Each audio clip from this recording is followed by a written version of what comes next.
Hello friends, welcome to icon G K अड्डा and this is P के शर्मा। दोस्तों, जैसा कि आप लोगों को पता, हम लोग रेलवे एनटीपीसी का प्रीवियस ईयर का जनरल स्टडीज का पेपर देख रहे हैं। और आपका ये जो पेपर है ये 15 फरवरी 2021 को हुआ था और ये शिफ्ट सेकंड का है। और दोस्तों, ये सेट नंबर 72 है। इसके पहले दोस्तों 71 सेट का वीडियोज दिया जा चुका है, जा करके इसे देख लीजिए ताकि आप सिलेक्शन पा सकें।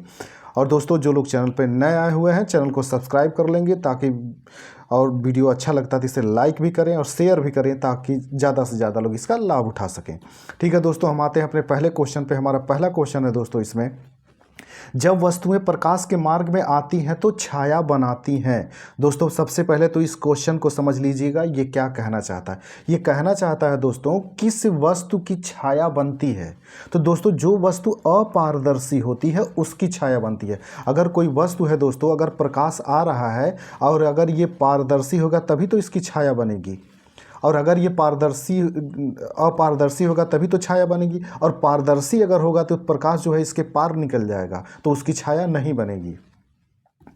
तो यही दोस्तों पूछ रहा है कि किसकी छाया बनेगी। तो जो अपारदर्शी होगा उसकी छाया बनती है। अगला दोस्तों, लैक्टोज असहिष्णुता क्या तय करती है। तो दोस्तों, लैक्टोज जो होती है ये दुग्ध जो उत्पाद होते हैं दोस्तों, इसमें जो एक ऐसी स्थिति जिसमें छोटी आंतें दुग्ध उत्पादों में पाई जाने वाली शर्करा को तोड़ने में असमर्थ होती है, इसे लैक्टोज असहिष्णुता कहा जाता है।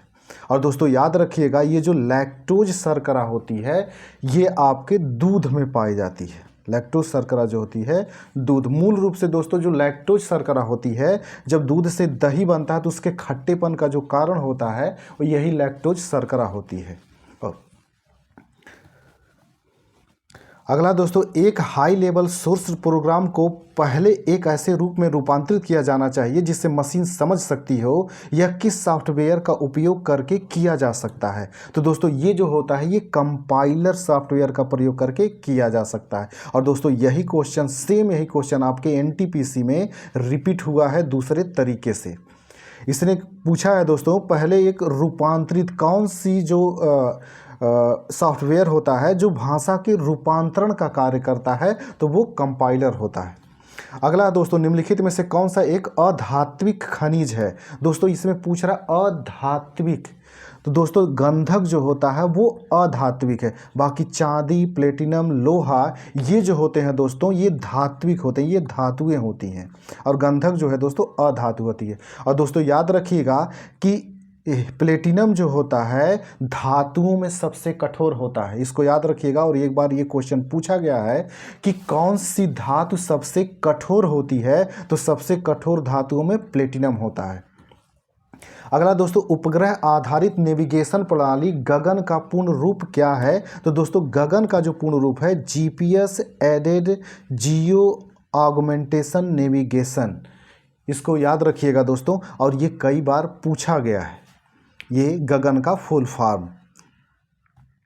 अगला दोस्तों, महाद्वीपों के अपवाह के लिए जिम्मेदार गतियां पोलर फ्लाइंग बल तथा ज्वारी बल के कारण उत्पन्न होती हैं। पोलर फ्लाइंग बल जिनमें से किससे संबंधित है। तो दोस्तों पोलर फ्लाइंग बल जो है ये पृथ्वी के घूर्णन से संबंधित है। दोस्तों जैसे आपने सुना होगा कि जो महाद्वीप हैं हमारे, जैसे एशिया, यूरोप, अफ्रीका महाद्वीप, ये तैर रहे हैं, एक तरफ से दूसरी तरफ जा रहे हैं। तो ये जो इनके गति का कारण है वही गति का कारण होता है पोलर फ्लाइंग बल होता है और ज्वारी बल होता है। और दोस्तों इस सिद्धांत को किसने दिया था ये भी आपसे पूछता है, तो वेगनर साहब थे, एक वेगनर थे, इन्होंने दिया था कि ये किस कारण से ये घूम रही हैं।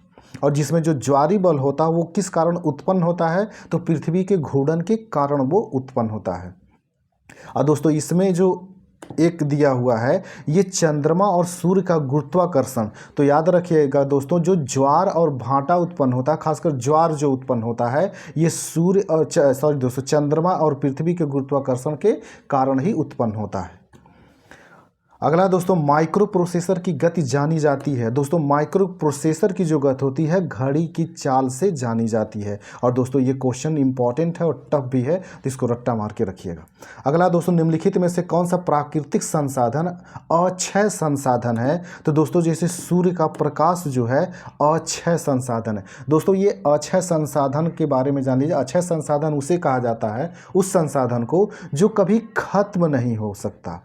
तो जैसे सूर्य का प्रकाश हो गया, ये खत्म नहीं होगा। जैसे दोस्तों जल हो गया, जल ऊर्जा जो हो गई, ये भी आपकी अक्षय होती है। इसी तरह से दोस्तों जो वायु ऊर्जा होती है, ये भी आपकी अक्षय ऊर्जा होती है। तो याद रखिएगा, सूर्य का प्रकाश, जल, वायु, ये सब जिससे इनसे जो ऊर्जा उत्पादन की जाती है, ये जो होते हैं ये अक्षय संसाधन होते हैं।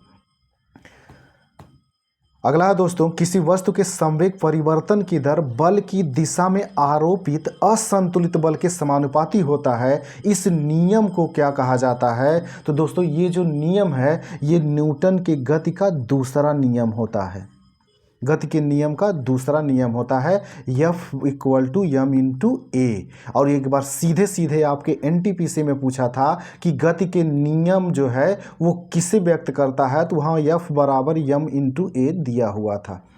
वहाँ पे गति के न्यूटन का दूसरा का नियम के बारे में यही दिया हुआ था, F बराबर m इंटू ए। और दोस्तों ये रिपीटेड क्वेश्चन है, तो ये इंपॉर्टेंट भी है, इसे रट्टा मार के रखिएगा। और दोस्तों जो लोग चैनल पे नए आए हुए हैं, चैनल को सब्सक्राइब कर लेंगे। वीडियो अच्छा लगता है तो इसे लाइक भी करें और शेयर भी करें, ताकि ज़्यादा से ज़्यादा लोग इसका लाभ उठा सकें।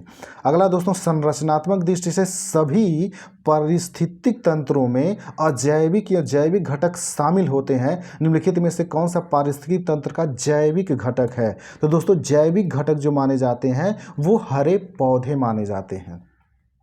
और ये आपके दोस्तों ये जो पर्यावरण का, इन्वायरमेंट का बहुत ही अच्छा क्वेश्चन है। ऐसे क्वेश्चन रिपीट होते हैं, तो इसे रट्टा मारने की कोशिश करिएगा।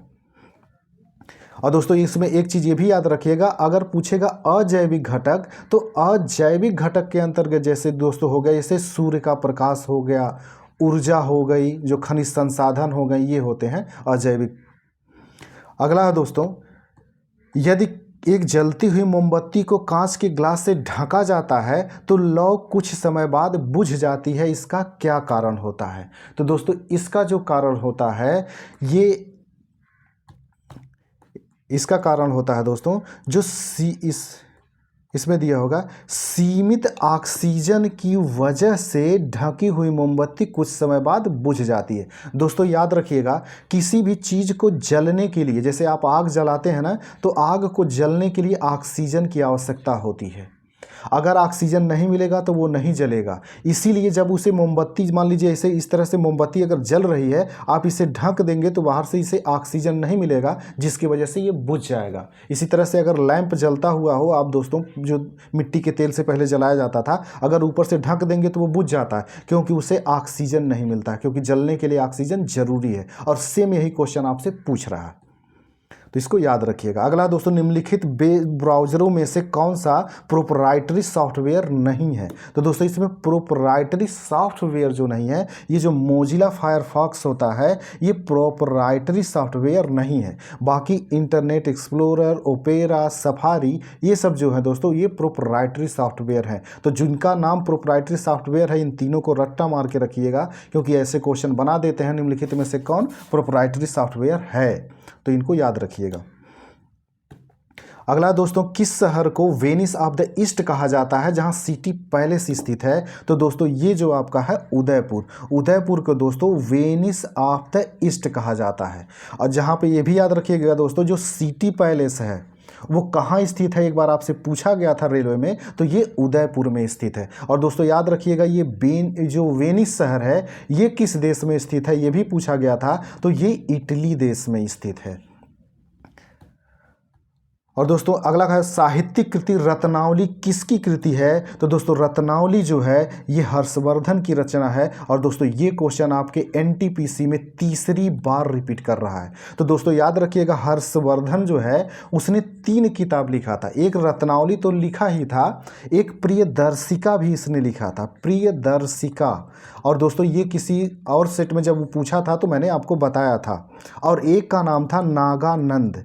तो ये तीनों किताब आप याद रखिएगा रत्नावली, प्रियदर्शिका, नागानंद, ये हर्षवर्धन की किताबें थी और ये कई बार पूछा गया। तो दोस्तों ये वेरी वेरी इंपॉर्टेंट क्वेश्चन है, इसको रट्टा मार के रखिएगा। और दोस्तों एक चीज़ और जान लीजिए, चाणक्य, चाणक्य जिसे विश्वगुप्त कहा जाता है, जो चंद्रगुप्त मौर्य का मंत्री था, इसने एक किताब लिखी थी, उसका नाम है दोस्तों अर्थशास्त्र। दोस्तों इस किताब का नाम तो अर्थशास्त्र है, लेकिन इसमें इकोनॉमिक्स के बारे में नहीं है। ये जो इसमें जो है राजनीति के बारे में बताया गया है कि एक राज्य कैसा होना चाहिए, उस पर शासन कैसा करना चाहिए, एक राज्य स्थापित करने के लिए उसको क्या क्या जरूरी होते हैं, ये सारी चीज़ें हैं। और दोस्तों इसमें जो ये तीसरे हैं शूद्रक, शूद्रक की रचना जो है दोस्तों मृच्छकटिकम होती है, मृच्छकटिकम, ये याद रखिएगा दोस्तों, ये शूद्रक की रचना है मृच्छकटिकम, और ये भी कई बार पूछा गया है, ये भी वेरी वेरी इंपॉर्टेंट है। और इसमें जो दोस्तों सबसे इंपॉर्टेंट है आपके कालिदास, जिनकी सारी रचनाओं के बारे में पूछा जाता है। तो दोस्तों कालिदास की जो रचनाएं हैं उनके बारे में जान लीजिए। एक है अभिज्ञान शाकुंतलम, मैं बोल दे रहा हूं दोस्तों, आप लोग नोट डाउन कर लीजिएगा। अभिज्ञान शाकुंतलम है, मेघदूत है, ऋतुसंहार है, और दोस्तों अभिज्ञान शाकुंतलम हो गया, ऋतुसंहार हो गया, मेघदूतम हो गया, ये सब दोस्तों जो किताबें हैं इनकी काफ़ी इंपॉर्टेंट है और ये पॉपुलर किताबें हैं, अक्सर पूछा जाता है। अगला दोस्तों, भारतीय संविधान के अनुसार इनमें से कौन सा राज्य के राज्यपाल की नियुक्ति का पात्रता मापदंड नहीं है। दोस्तों इसमें पूछ रहा है कि राष्ट्रपति के योग्य होने के, जो उनकी नियुक्ति होती है राष्ट्रपति की, उसकी योग्यता में कौन सा शामिल नहीं है, ये आपसे पूछ रहा है। तो इसमें जो दिया है दोस्तों कि उसे राज्यसभा के सदस्य के रूप में चुनाव के लिए अर्हता होना चाहिए, ये जरूरी नहीं है। और दोस्तों एक चीज़ याद रखिएगा कि राष्ट्रपति नियुक्त होने के लिए किसी व्यक्ति में क्या योग्यता होनी चाहिए आपसे पूछता है, तो उसमें जो सबसे इंपॉर्टेंट एक चीज़ होता है कि उसकी आयु 35 वर्ष पूरी होनी चाहिए। तो आपसे घुमा करके पूछता है कि राष्ट्रपति बनने के लिए कितनी आयु न्यूनतम की आवश्यकता होती है, तो 35 वर्ष होती है। और दोस्तों ये भी पूछता है कि राज्यपाल जो होता है दोस्तों, राज्यपाल की नियुक्ति कौन करता है, तो राज्यपाल की नियुक्ति राष्ट्रपति करता है। और दोस्तों ये भी पूछा जाता है कि राष्ट्रपति की नियुक्ति संविधान के किस अनुच्छेद के अंतर्गत की जाती है, तो दोस्तों अनुच्छेद 155 के अंतर्गत राष्ट्रपति जो है इसकी नियुक्ति करता है राज्यपाल की। ये याद रखिएगा और ये कई बार पूछा गया है दोस्तों। अगला दोस्तों, जम्मू एवं कश्मीर पुनर्गठन विधेयक 2019 गृह मंत्री श्री अमित शाह द्वारा राज्यसभा में पेश किया गया था। संसद के इस अधिनियम को राष्ट्रपति की मंजूरी कब मिली थी, तो दोस्तों इसको जो मंजूरी मिली थी 9 अगस्त 2019 को। और दोस्तों ये भी पूछता है, ये जम्मू और कश्मीर पुनर्गठन विधेयक 2019 के तहत संविधान के किस अनुच्छेद में संशोधन किया गया था, तो दोस्तों ये जो था ये अनुच्छेद 370 था जिसमें संशोधन किया गया था। और फिर जम्मू कश्मीर राज्य को 2 भागों में तोड़ दिया गया था। जम्मू कश्मीर और लद्दाख 2 संघ शासित प्रदेश बना दिए गए थे।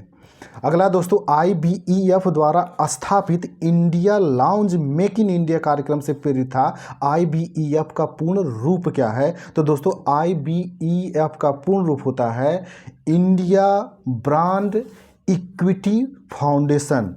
दोस्तों इसमें India brand equity foundation, equity होता है दोस्तों, इसमें याद रखिएगा ये इक्विटी है, India brand equity foundation, equality नहीं है दोस्तों, ना ही इक्वल है, इक्विटी होता है। और दोस्तों ये भी इंपॉर्टेंट है, तो इसको भी रट्टा मार के रखिएगा। दोस्तों जो लोग चैनल पर नया हुआ चैनल को सब्सक्राइब कर लेंगे, वीडियो अच्छा लगता है तो इसे लाइक भी करें और शेयर भी करें ताकि ज़्यादा से ज़्यादा लोग इसका लाभ उठा सकें। अगला दोस्तों, भारतीय वनस्पति सर्वेक्षण कहाँ स्थित है, तो दोस्तों भारतीय वनस्पति सर्वेक्षण ये कोलकाता में स्थित है, पश्चिम बंगाल की राजधानी कोलकाता में। और दोस्तों ये वेरी वेरी इंपॉर्टेंट है, आपके रेलवे में कई बार ये रिपीट हुआ है। अगला दोस्तों, अगस्त 2018 में शुरू की गई पर्यावरण वन वन्यजीव एवं CRZ मंजूरियों के लिए निर्मल एकल खिड़की एकीकृत प्रणाली परिवेश का पूर्ण रूप क्या है, तो दोस्तों परिवेश का जो पूर्ण रूप है इसका होता है proactive and responsive facilitation by interactive virtuous and environmental single window hub. और दोस्तों ये परिवेश का इसका फुल फॉर्म याद रखिएगा, ऐसे क्वेश्चन आपके फुल फॉर्म वाले एनटीपीसी में पूछ रहा है। अगला दोस्तों, इनमें से कौन सा देश 29 जुलाई 2016 को विश्व व्यापार संगठन का 164वां सदस्य बना? तो दोस्तों उस समय जो बना हुआ था वो अफगानिस्तान था। और दोस्तों याद रखिएगा कि आपसे कई बार पूछा जाता है कि WTO की स्थापना किस वर्ष हुई थी? तो WTO की स्थापना 1995 में हुई थी। और ये भी पूछता है कि WTO का मुख्यालय कहाँ है? तो दोस्तों ये जेनेवा में है। और ये जेनेवा कहाँ है दोस्तों? ये स्विट्जरलैंड में है। अगला क्वेश्चन है दोस्तों, अहिंसा के माध्यम से सामाजिक, आर्थिक और राजनीतिक परिवर्तन लाने के लिए प्रदान किए जाने वाले गांधी शांति पुरस्कार का सृजन किस वर्ष में किया गया था? तो दोस्तों गांधी शांति पुरस्कार का जो सृजन यानी गांधी शांति पुरस्कार कब देने की घोषणा की गई थी? तो 1995 में किया गया था। और दोस्तों याद रखिएगा, गांधी शांति पुरस्कार किसके लिए दिया जाता है? तो अहिंसा के माध्यम से सामाजिक, आर्थिक, राजनीतिक परिवर्तन लाने वाले व्यक्ति को, जो अहिंसा के माध्यम से लाते हैं ये, तो इसको भी घुमा करके पूछ सकता है। अगला दोस्तों, हिमालय का इनमें से कौन सा पहाड़ी दर्रा उत्तराखंड को तिब्बत से नहीं जोड़ता है? तो दोस्तों जो सिपकिला है ये जो है आपको उत्तराखंड को तिब्बत से नहीं जोड़ता है। और दोस्तों इसमें याद रखिएगा, ये जो दिया गया है ये आपसे इसको घुमा करके क्वेश्चन पूछता है दोस्तों कि ये जो दर्रे हैं ये किस राज्य में स्थित हैं, उनके बारे में आपसे पूछता है। तो दोस्तों ये माना दर्रा और नीति दर्रा और एक होता है लीपू लेक। लीपू लेक, ये जो तीनों दर्रे होते हैं दोस्तों ये उत्तराखंड राज्य में स्थित हैं। अब बाकी दोस्तों ये सिपकिला जो है ये और रोहतांग ये जो है दोस्तों ये हिमाचल प्रदेश में स्थित हैं। ये पांचों याद रखिएगा दोस्तों, अक्सर घुमा के इन्हीं पांचों में से एक पूछ लेता है कि किस राज्य में स्थित हैं। दर्रा दे देगा और उसके बारे में पूछेगा ये किस राज्य में स्थित है, उनके बारे में बताना होगा। अगला क्वेश्चन है दोस्तों, दिसंबर 2015 में आयोजित प्रथम भारतीय अंतर्राष्ट्रीय विज्ञान महोत्सव IISF का आयोजन कहाँ किया गया था? तो दोस्तों उस समय जो था IIT दिल्ली में इसका किया गया था, लेकिन वो करंट का क्वेश्चन था। तो इस बार 2024 में जो भारतीय अंतर्राष्ट्रीय विज्ञान महोत्सव कहाँ पर हुआ है इसको तैयार रखिएगा, ऐसे क्वेश्चन आप में बनते हैं। अगला दोस्तों, निम्नलिखित में से कौन सा सार्वजनिक क्षेत्र के उपक्रम PSUs का वर्गीकरण नहीं है? तो दोस्तों PSU के अंतर्गत कौन नहीं आता है आपसे ये पूछ रहा है। तो दोस्तों जो स्टेट प्राइवेट सेक्टर इंटरप्राइजेज है ये सार्वजनिक क्षेत्र के उपक्रम के अंतर्गत नहीं आता है। अगला दोस्तों, इनमें से कौन सी भारतीय राज्य के सबसे लंबे समय तक सेवारत मुख्यमंत्री रहे? तो दोस्तों ये पवन कुमार चामलिंग थे जो सबसे ज़्यादा समय तक मुख्यमंत्री रहे। और दोस्तों ये पवन चामलिंग जो थे 25 वर्ष तक मुख्यमंत्री रहे हैं। और दोस्तों ये भी पूछा जाता है कि ये किस राज्य के मुख्यमंत्री रहे हैं? तो दोस्तों ये सिक्किम राज्य के मुख्यमंत्री रहे हैं। तो इसको याद रखिएगा, और ये कई बार पूछा गया है कि पवन सिंह चामलिंग जो है ये किस राज्य के मुख्यमंत्री रहे हैं और भारत में सबसे ज़्यादा लंबे समय तक मुख्यमंत्री रहे हैं। अगला दोस्तों, निम्नलिखित में से कौन सी नदी अरब सागर में गिरती है? तो दोस्तों अरब सागर में गिरने वाली नदी की बात कर रहा है। जैसे आप इस तरह से भारत का जब मैप देखते होंगे दोस्तों, तो ये जो पूरब वाला हिस्सा है, ये वाला पूरब वाला ये है आपका बंगाल की खाड़ी, और इधर वाला जो पश्चिम वाला हिस्सा है यही है आपका अरब सागर। तो इसी अरब सागर में पूछ रहा कि यहाँ अरब सागर में गिरने वाली नदी कौन सी है? तो दोस्तों इसको याद रखिएगा, आपकी जो साबरमती नदी है ये अरब सागर में गिरती है। और दोस्तों इसमें जो दिया गया है गोदावरी नदी और कृष्णा नदी, और ये तो लूनी, दोस्तों ये याद रखिए गोदावरी और कृष्णा ये जो दोनों नदियां हैं दोस्तों ये बंगाल की खाड़ी में गिरती हैं, बंगाल की खाड़ी में। और लूनी नदी जो है दोस्तों ये स्थल भाग में ही विलीन हो जाती है, मतलब स्थल भाग में जाते जाते एक जगह सूख जाती है ये। और दोस्तों और भी नदियां हैं, साबरमती नदी के अलावा और नदियां हैं जो अरब सागर में गिरती हैं, इनको आप याद कर लीजिएगा, ऐसे क्वेश्चन आपकी ज्योग्राफी में बार बार बनते हैं। तो दोस्तों याद रखिए, जैसे एक माही नदी है ये भी आपकी अरब सागर में गिरती है, और नर्मदा और ताप्ती ये जो दो नदियां हैं दोस्तों काफ़ी वेरी इंपॉर्टेंट है, इनके बारे में याद रखिएगा। ये भी जो नदियां हैं ये भी अरब सागर में गिरती हैं। इसी तरह से दोस्तों ये एक मांडवी नदी है जो गोवा की है, ये भी आपकी अरब सागर में गिरती है। इसी तरह से दोस्तों जुआरी नदी जो है ये भी आपकी अरब सागर में गिरती है। तो दोस्तों इतनी नदियां हैं, इनके बारे में याद रखिएगा, ये अरब सागर में गिरती हैं, जिसमें से नर्मदा और ताप्ती नदियां जो हैं दोस्तों ये वेरी वेरी इंपॉर्टेंट है। और ये भी याद रखिए नर्मदा और ताप्ती नदियां जो हैं दोस्तों ये भ्रंश घाटी में बहती हैं। और ये भी कई बार पूछा गया है कि भारत की कौन सी नदी भ्रंश घाटी में बहती है। और इसको घुमा करके पूछता है कि भारत की कौन सी नदी डेल्टा का निर्माण नहीं करती है, तो वो नर्मदा और ताप्ती नदियां हैं दोस्तों जो डेल्टा का निर्माण नहीं करती हैं। तो इतना इस फैक्ट के बारे में याद रखिएगा जो कि वेरी वेरी इंपॉर्टेंट है। और दोस्तों जो लोग चैनल पर नए आए हुए हैं चैनल को सब्सक्राइब कर लेंगे, वीडियो अच्छा लगता है तो इसे लाइक भी करें और शेयर भी करें ताकि ज़्यादा से ज़्यादा लोग इसका लाभ उठा सकें। अगला दोस्तों, अलबरूनी ने अपनी पुस्तक किताबुल हिंद किस भाषा में लिखी थी? तो दोस्तों इसने अरबी भाषा में लिखा था। दोस्तों इस क्वेश्चन को कई तरीके से याद रखिएगा। पहला तो याद रखिएगा कि अलबरूनी की पुस्तक का नाम क्या है? किताबुल हिंद। और दोस्तों ये किस भाषा में लिखी गई है? अरबी भाषा में। ये भी पूछा जाता है दोस्तों कि अलबरूनी जो है ये किसके साथ भारत आया था? तो दोस्तों अलबरूनी जो था ये महमूद गजनवी के साथ भारत आया हुआ था। और दोस्तों ये आपको जो किताब है किताबुल हिंद को 11वीं शताब्दी का दर्पण कहा जाता है। 11वीं शताब्दी का दर्पण। तो इसको घुमा करके पूछ सकता है कि किस किताब को 11वीं शताब्दी का दर्पण कहा जाता है? तो वो है किताबुल हिंद जो अलबरूनी की रचना है और जो महमूद गजनवी के साथ भारत आया था। और ये किताब अरबी भाषा में है जिसे 11वीं शताब्दी का दर्पण कहा जाता है। तो इतने फैक्ट इसके बारे में याद रखिएगा दोस्तों। आते हैं अगले क्वेश्चन पे। अगला क्वेश्चन है दोस्तों, भारत सरकार की एक प्रमुख पहल स्टार्टअप इंडिया जिसका उद्देश्य स्टार्टअप संस्कृति को प्रोत्साहित करना और भारत में नवाचार और उद्यमिता के लिए एक मजबूत एवं समावेशी पारिस्थितिकी तंत्र का निर्माण करना है। इस प्रमुख पहल का शुभारंभ कब किया गया था? दोस्तों सीधे सीधे ये पूछ सकता था कि स्टार्टअप इंडिया योजना कब शुरू की गई थी, लेकिन आपको परेशान करने के लिए कि आप फ्रस्ट्रेट हो जाएं, आप परेशान हो जाएं, इसकी वजह से इतना बड़ा लंबा क्वेश्चन बना दिया। सीधे सीधे पूछ सकता था कि स्टार्टअप इंडिया प्रोग्राम कब शुरू किया गया, बात खत्म हो जाती। 16 जनवरी 2016 को शुरू की गई थी, आपको भी टेंशन नहीं होता। लेकिन एक फ़ायदा आपको इस क्वेश्चन में एक चीज़ ये मिल जाएगा कि स्टार्टअप इंडिया प्रोग्राम किसके लिए शुरू की गई थी, ये याद रखिएगा। तो दोस्तों ये शुरू की गई थी खास करके जो महिलाएं हैं और SC/ST वर्ग के लोग हैं, महिला और SC/ST वर्ग के लोग हैं, उनके अंदर स्टार्टअप शुरू करने के लिए, ताकि वो स्टार्टअप शुरू कर सकें, स्टार्टअप संस्कृति को प्रोत्साहन करने के लिए, भारत में नवाचार और उद्यमिता को मजबूत बनाने के लिए। तो इसको याद रखिएगा स्टार्टअप इंडिया किससे संबंधित है और 16 जनवरी 2016 को ये इसका शुभारंभ किया गया था। अगला क्वेश्चन है दोस्तों, केंद्रीय सार्वजनिक क्षेत्र उपक्रम CPSC ऑयल इंडिया लिमिटेड एक कंपनी है। तो दोस्तों ऑयल इंडिया लिमिटेड जो है एक नवरत्न कंपनी है। ये दोस्तों ये नवरत्न कंपनी है, ऑयल इंडिया लिमिटेड। और दोस्तों एक चीज़ और याद रखिएगा, जितने भी नवरत्न कंपनियां हैं, कितनी नवरत्न कंपनियां हैं और कितनी महारत्न कंपनियां हैं, इनको याद कर लीजिएगा।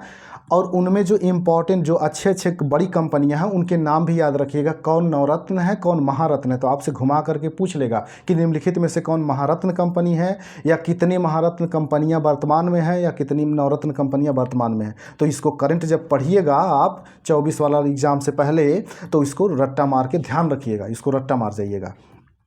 अगला दोस्तों, यूनेप का मुख्यालय कहाँ स्थित है? तो दोस्तों यूनेप का जो मुख्यालय है वो केन्या की नैरोबी में, केन्या की राजधानी नैरोबी में स्थित है। और दोस्तों ये यूनेप के बारे में कई बार पूछा गया है, तो इसको याद रखिएगा। अगला क्वेश्चन है दोस्तों, भारत बांग्लादेश भूमि सीमा समझौते के संशोधित संस्करण को दोनों देशों द्वारा भारतीय संविधान के किस संशोधन के तहत अंगीकृत किया गया था? तो दोस्तों ये जो अंगीकृत किया गया था ये 100वां संविधान संशोधन अधिनियम 2015 था। जो भारत बांग्लादेश के बीच भू सीमा समझौता हुआ था, इससे संबंधित जो बिल आया था वो 100वां संवैधानिक संशोधन अधिनियम था।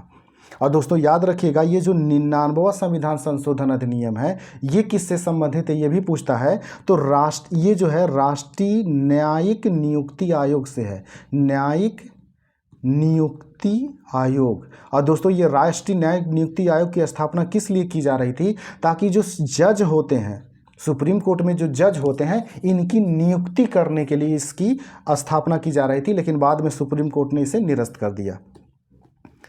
अगला दोस्तों, किस देश ने फीफा फुटबॉल विश्व कप शुरू होने के बाद से अब तक सभी में भाग लिया है? तो दोस्तों वो था देश ब्राज़ील, जो हर जितने भी फीफा फुटबॉल हुआ है विश्व कप सब में भाग लिया है इसने। अगला और दोस्तों याद रखिएगा, विश्व फुटबॉल अगला कहाँ पे होने वाला है, पिछला वाला कौन सा जीता है, कौन हारा है, इसको याद रखिएगा, आपके करंट में ये क्वेश्चन बनते हैं।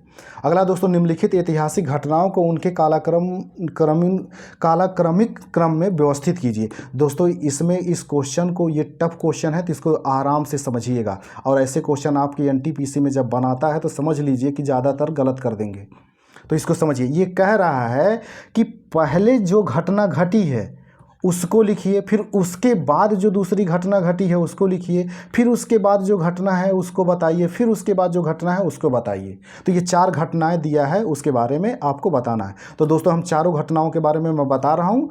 अभी देखिए, जैसे नादिर शाह ने भारत में घुसपैठ करके दिल्ली पर हमला किया, तो दोस्तों नादिर शाह के, इसके पहले किसी सेट में मैंने बताया था कि 1739 में, कब दोस्तों, 1739 में करनाल का युद्ध हुआ था। करनाल का युद्ध, जिसमें नादिर शाह था और मुग़ल शासक मोहम्मद शाह रंगीला था, जिसके बीच हुआ था। तो ये कब आया था भारत में, इसका घुसपैठ दिल्ली में हुआ था 1739 में। बंगाल की दीवानी ईस्ट इंडिया कंपनी को हस्तांतरित की गई थी। तो दोस्तों ये 12 अगस्त जो था, 12 अगस्त 1765 को किया गया था। जो इलाहाबाद की पहली संधि हुई थी 12 अगस्त 1565 को, उसके तहत दिया गया था। दूसरा का दोस्तों, हुमायूं ने अपने हारे हुए क्षेत्रों को फिर से प्राप्त कर लिया था। तो दोस्तों ये जो था ये 1555 में प्राप्त किया था। कब? 1555 में। और चौथा जो है दोस्तों, अहमद शाह अब्दाली के पानीपत की तीसरी जो लड़ाई हुई थी, ये 1761 में हुआ था। अब दोस्तों अब आपको ध्यान देना पड़ेगा इसमें कि कौन घटना पहले घटी। तो दोस्तों सबसे पहले घटना घटी 1555 में, हुमायूं अपने जीते हुए सारे प्रदेशों को वापस ले लिया। तो हमें देखना है सबसे पहले कौन, हमें सी रखना है। तो दोस्तों सी जब इसमें रखना है तो सबसे पहले सी वाला आंसर हम देख लेते हैं। फिर इसके बाद दोस्तों 1739 में नादिर शाह करनाल का युद्ध हुआ था, यानी कि सी के बाद ए, ये हो गया। तो इसमें 2 ऑप्शन मिल रहे हैं, ए और सी। आगे बढ़ते हैं दोस्तों। फिर दोस्तों ये जो आपका हुआ था पानीपत का जो तृतीय युद्ध हुआ था, ये 1761 में हुआ था। तो इसके बाद हमें डी रखना होगा। फिर उसके बाद 1765 का युद्ध, इलाहाबाद की जो संधि हुई थी वो हुई थी। तो दोस्तों इसका ऑप्शन जो है सी। तो आपको समझ में आ गया होगा, ऐसे क्वेश्चन आ जाएगा तो कैसे एग्जाम में करना है। जो सबसे पहले घटना हुई 1555 में हुई, दूसरी घटना जो हुई 1739 में हुई, और तीसरी घटना जो हुई 1761 में हुई, और चौथी घटना 1765 में हुई। हमने इसको अरेंज कर दिया और यही सी इसका आंसर हो गया। और ये जितना मैंने बताया है ये दोस्तों, ये सारे फैक्ट सिंगल याद रखिएगा कि करनाल का युद्ध कब हुआ और किसके बीच हुआ। 1765 की इलाहाबाद संधि किसके बीच हुई थी, तो इस समय क्लाइव था और शाह आलम द्वितीय थे जिनके बीच ये हुआ था। और दोस्तों फिर उसके बाद 1761 मराठा और अहमद शाह अब्दाली के बीच तृतीय युद्ध हुआ था पानीपत का। और 1555 में हुमायूं जो है अपने हारे हुए सारे क्षेत्र को फिर से वापस पा लिया था। इसको याद रखिएगा, इतने फैक्ट। और दोस्तों ये लास्ट क्वेश्चन था। तो दोस्तों जो लोग चैनल पे नया हुए हैं चैनल को सब्सक्राइब कर लेंगे, वीडियो अच्छा लगता है तो इसे लाइक भी करें और शेयर भी करें, ताकि ज़्यादा से ज़्यादा लोग इसका लाभ उठा सकें। ठीक है दोस्तों, मिलते हैं अगले वीडियो में, तब तक के लिए नमस्कार, जय हिंद।